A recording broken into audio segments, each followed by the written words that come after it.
Olá, companheiro Djalma, tudo bem? Meu nome é Felipe Marotti, sou coordenador do MSTL e do coletivo de comunicação do MSTL junto com o Eduardo. Gostaria de deixar aqui a minha colaboração com uma pergunta. Como que um conselheiro tutelar deve proceder quando chega uma denúncia de abuso infantil? Ô, Felipe, tudo bem contigo? Eu tô, tomara que você também esteja. Veja bem, Felipe, tudo, né? Tudo a ver, porque é o órgão de recepção inicial, né, da proteção.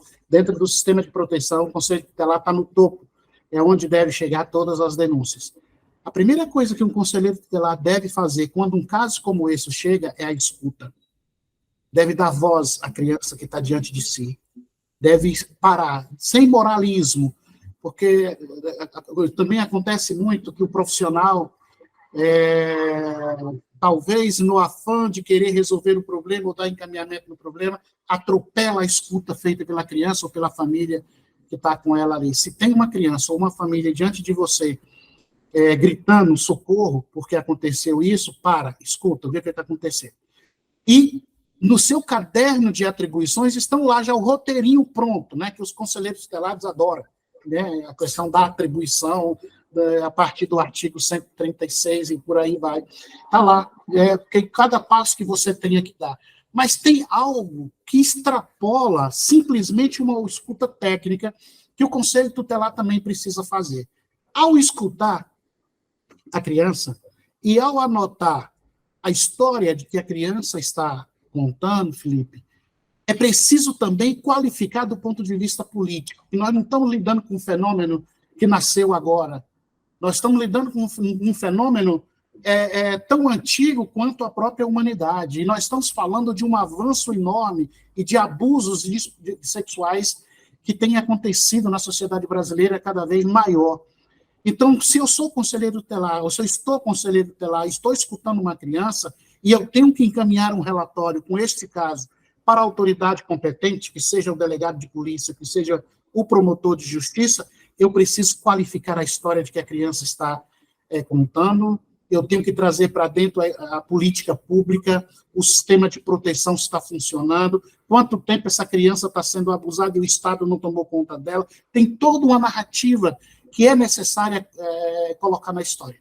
Não simplesmente, porque aí é muito fácil para o conselheiro somente fazer a escuta, juntar tudo que a criança está dizendo e mandar para frente e nunca mais ter contato com essa situação. Não, é preciso acompanhar a situação. É preciso identificar e buscar onde foi que começou, como começou, quando começou, entendeu? Porque ou se outros irmãos, inclusive desta criança, não estão sendo da mesma forma abusados, porque também é comum que um abusador dentro de casa abusa de todos os pequenos que tem dentro de casa, todos os filhos. Nós tivemos um caso aqui que era 4 meninas, filhas, as 4 haviam sido abusadas, entendeu? E quando a descoberta aconteceu, a mais velha, com 15 anos, já estava com 4 anos sendo abusada, entendeu? E a mais novinha, parece que era 5 anos de idade também. Então, precisa construir esta narrativa e dar encaminhamento para a autoridade judiciária.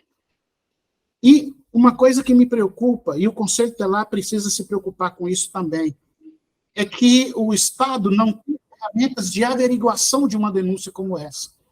Uma criança, quando ela faz um exame de corpo de delito, na polícia técnica, a polícia técnica não tem as ferramentas de comprobatórias de que essa criança foi, de fato, abusada. Quer dizer, se a denúncia chegou com 10 dias na polícia técnica, os vestígios físicos, como o SEMI, por exemplo, já não existem. Então, a polícia precisa construir outros mecanismos. E eu já ouvi de delegado de polícia e de perito dizendo assim, olha, ela pode muito bem ter sido ela mesma que se mutilou.